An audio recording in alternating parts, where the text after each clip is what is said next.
In a world that prizes continuous communication, relentless sharing, and performative openness, we've overlooked one of the most potent tools in human interaction: strategic silence.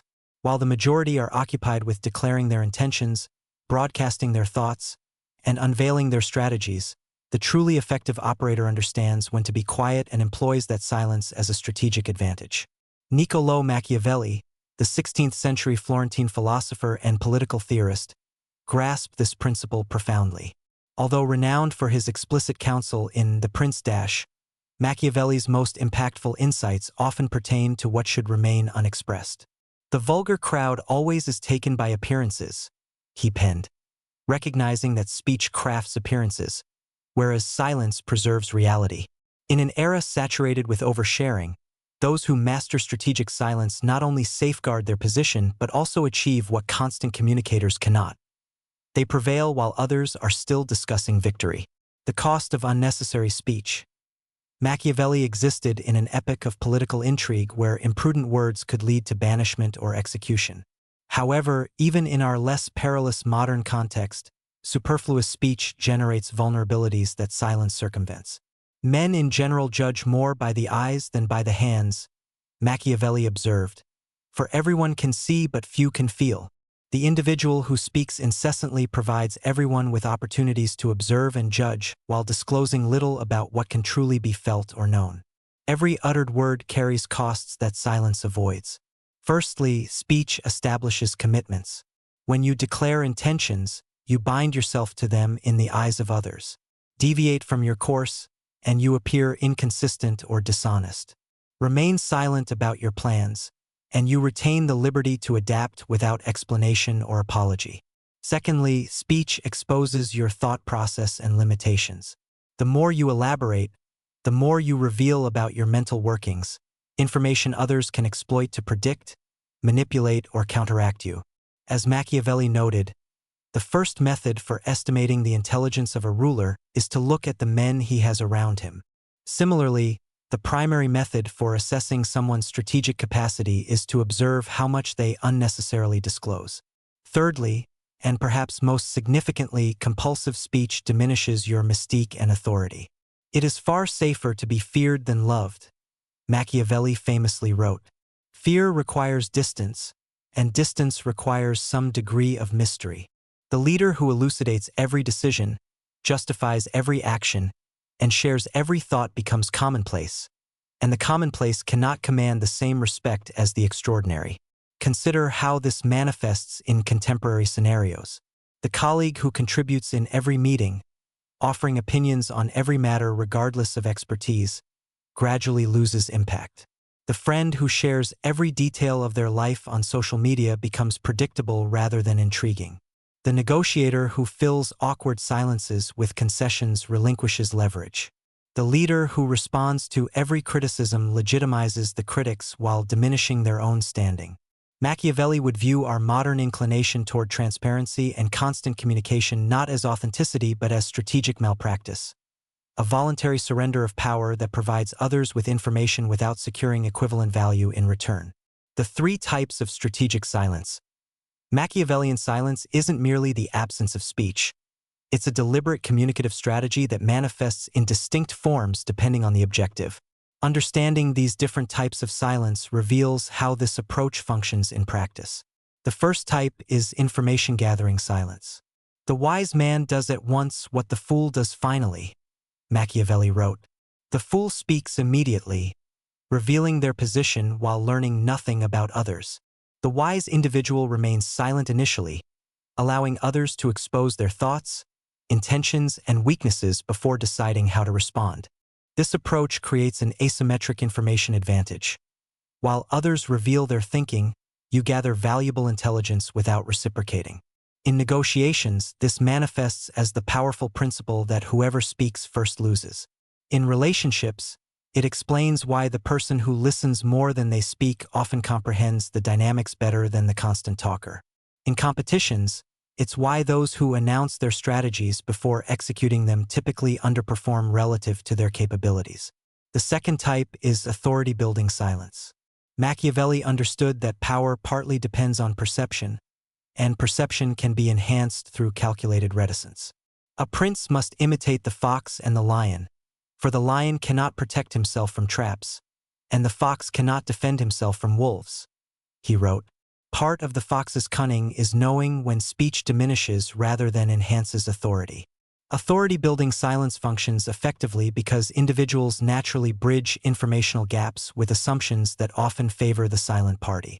When a leader communicates selectively, addressing only significant matters rather than every minor detail, their words carry greater weight. Similarly, when someone responds to criticism only when truly necessary, instead of defensively answering every accusation, they project confidence rather than insecurity. This elucidates why the most influential figures in any field typically speak less but more deliberately than those subordinate to them. The anxious junior executive overtalks, while the CEO makes concise, decisive statements. The insecure individual explains at length, whereas the secure person states without justification. The apprehensive leader reacts to every provocation, while the confident leader selectively engages only when strategically advantageous. Intrigued to discover more about leveraging strategic silence to your benefit? Hit subscribe now. The third type is ambiguity-preserving silence. Since it is difficult to join them together, it is safer to be feared than to be loved when one of the two must be lacking, Machiavelli advised.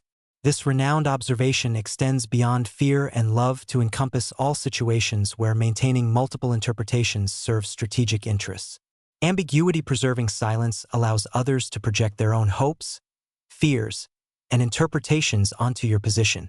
By choosing not to clarify, you can simultaneously appeal to diverse constituencies with contradictory expectations. You maintain freedom of action by not committing to specific interpretations, and you preserve deniability by not explicitly endorsing any particular understanding. Politicians adeptly employ this approach by making statements sufficiently vague that different audiences hear what they want to hear. Effective negotiators utilize it by avoiding clear positions that would prematurely narrow potential agreements. Leaders employ it by articulating vision without unnecessarily constraining implementation details. In each instance, strategic silence isn't deception. It's the recognition that premature clarity often undermines rather than advances objectives. As Machiavelli observed, politics have no relation to morals. In his view, effective strategy necessitates maintaining flexibility that excessive communication would compromise. Beyond its tactical advantages, Machiavellian silence exerts powerful psychological effects that speech cannot achieve. Understanding these effects explains why silence often succeeds where persuasion fails. Firstly, silence creates projection spaces. Human minds instinctively fill informational voids, often in ways that reflect their own preoccupations rather than reality. When you remain silent at key moments, others project their fears, hopes, or assumptions onto that silence, revealing their position while you maintain yours. As Machiavelli noted, men are so simple and so much inclined to obey immediate needs that a deceiver will never lack victims for his deceptions. The strategic use of silence leverages this tendency without requiring active deception. This explains why skilled interrogators use silence rather than questions to elicit information from reluctant subjects. The discomfort of silence compels the subject to fill the void, often revealing more than direct questioning would. The same dynamic operates in negotiations, where the side that tolerates silence typically secures better terms than the side that nervously fills pauses with concessions. Secondly, silence establishes dominance in communication dynamics. The person who speaks first, most frequently, or at greatest length subtly positions themselves as seeking approval or validation from listeners. Conversely, the person who speaks less, more selectively, or only after others have committed to positions implicitly claims the judge's role rather than the supplicant's. Machiavelli would recognize this as an expression of his principle that it is better to be feared than loved. The silent party is not necessarily loved, but their restraint often commands a respect that volubility cannot. This dynamic explains why job candidates who ask more questions often perform better than those who talk more about themselves. It explains why the quiet person in meetings often receives more serious consideration than vocal participants. It explains why respectful silence in conflicts often proves more effective than passionate argument. In each case, silence shifts the power dynamic by inverting the typical pattern of seeking approval through speech. Thirdly, silence creates mystique that amplifies perceived power. As Machiavelli observed, men judge generally more by the eye than by the hand, because it belongs to everybody to see, to few to feel. What cannot be fully seen or understood often appears more formidable than what is completely exposed. The person who reveals everything, their thinking, motives, insecurities, plans, becomes ordinary. The person who reveals selectively retains an element of mystery that magnifies their perceived capabilities. Consider how this operates in leadership contexts. The leader who explains every aspect of their thinking demystifies their role and invites others to see themselves as equally capable. The leader who shares conclusions while keeping deliberative processes private maintains a mystique that reinforces their authority. This isn't about deception, but about understanding that leadership partially hinges on others' perception of a capability that surpasses their own. The dangerous allure of transparency. Modern culture frequently treats transparency as an absolute virtue and silence as suspicious. Just be authentic, we're told. Share your truth, communicate openly. Yet, this advice, while well-intentioned, contradicts Machiavelli's strategic insights regarding power and influence. The promise given was a necessity of the past. The word broken is a necessity of the present, Machiavelli wrote, recognizing that binding oneself to past declarations often undermines present interests. The modern obsession with transparency demands precisely this kind of binding, a voluntary constraint on future action in service of present authenticity. This isn't to advocate dishonesty.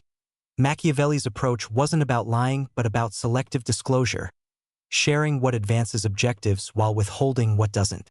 Never attempt to win by force what can be won by deception, he advised. In contemporary terms, this might translate to never attempt to win by unnecessary disclosure what can be won by strategic silence. The transparency trap manifests in multiple contexts. In professional settings, it appears as the impulse to share works in progress before they're ready for evaluation, to voice half-formed opinions in meetings, or to reveal negotiating positions before understanding the other side's constraints.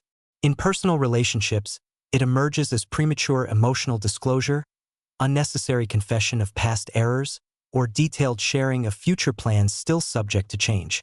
Machiavelli would view these behaviors not as authenticity but as strategic mistakes that surrender power without securing commensurate benefits. The transparent person becomes predictable, manipulable, and ordinary, qualities that undermine rather than enhance influence. This perspective challenges contemporary communication norms that equate volume with value and disclosure with authenticity. The Machiavellian communicator speaks not to express themselves but to advance specific objectives. They withhold not to deceive but to preserve options. They maintain silence not from insecurity but from strategic discipline. Practical application. The discipline of silence. How might Machiavelli's strategy of silence apply in modern contexts? The application isn't about becoming completely taciturn but about developing the discipline to speak only when speech serves your objectives better than silence. Firstly, practice information asymmetry.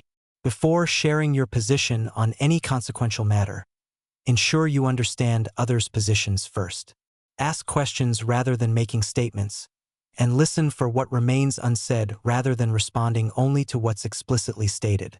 As Machiavelli advised, the lion cannot protect himself from traps, and the fox cannot defend himself from wolves. One must therefore be a fox to recognize traps and a lion to frighten wolves. The fox's cunning begins with gathering information while revealing little. This approach proves particularly valuable in negotiations, where understanding the other party's true constraints and priorities often matters more than articulating your own. It applies equally in workplace dynamics, where knowing colleagues' concerns and motivations before committing to positions prevents unnecessary conflict and enables more effective influence. Secondly, cultivate strategic ambiguity when clarity would prematurely limit options. This doesn't mean being deliberately confusing but maintaining flexibility by avoiding unnecessary specificity. A prince should therefore be very slow to believe and to act, nor should he himself show fear, Machiavelli counseled.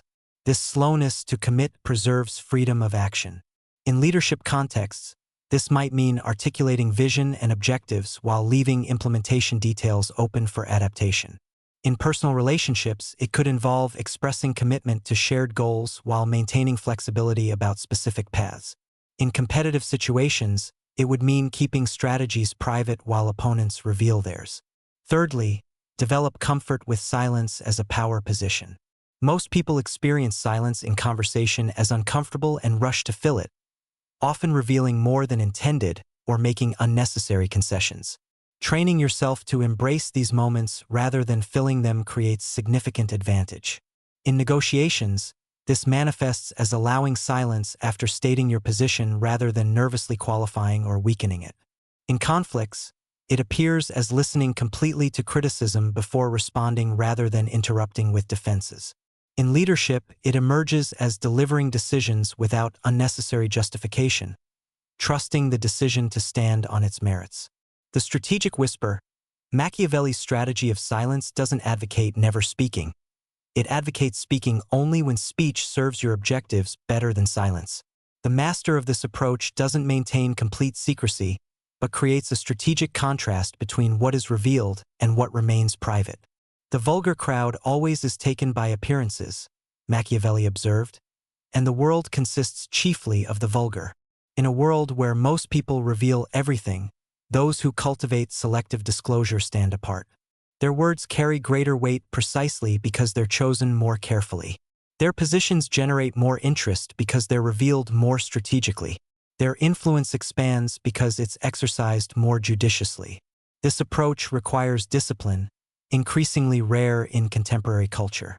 It demands the patience to listen before speaking, the restraint to withhold even when disclosure feels temporarily satisfying, and the strategic awareness to recognize when silence serves better than speech. These qualities don't develop naturally in a world that rewards constant expression, but they create advantages precisely because they're uncommon. The final irony of Machiavelli's strategy of silence is that its most successful practitioners remain largely unrecognized. We notice the loud, the expressive, the transparent, while the masters of strategic silence achieve their objectives without drawing attention to their methods. They shut up and win while others are still talking about winning. Perhaps this explains why Machiavelli himself, despite his enormous influence on political theory and strategy, remains widely misunderstood. His name has become synonymous with ruthless manipulation, yet his insights reveal a deeper understanding of human psychology and power dynamics that transcends simple ruthlessness. He recognized that influence doesn't always require force or deception. Sometimes, it requires simply knowing when to remain silent and let others reveal themselves. In an age of information overload, opinion saturation, and compulsive sharing, Machiavelli's strategy of silence offers a counterintuitive path to influence. Say less, observe more, reveal selectively, and let your results speak louder than your words. In the endless competition for attention and power, those who master this approach don't just participate. They prevail.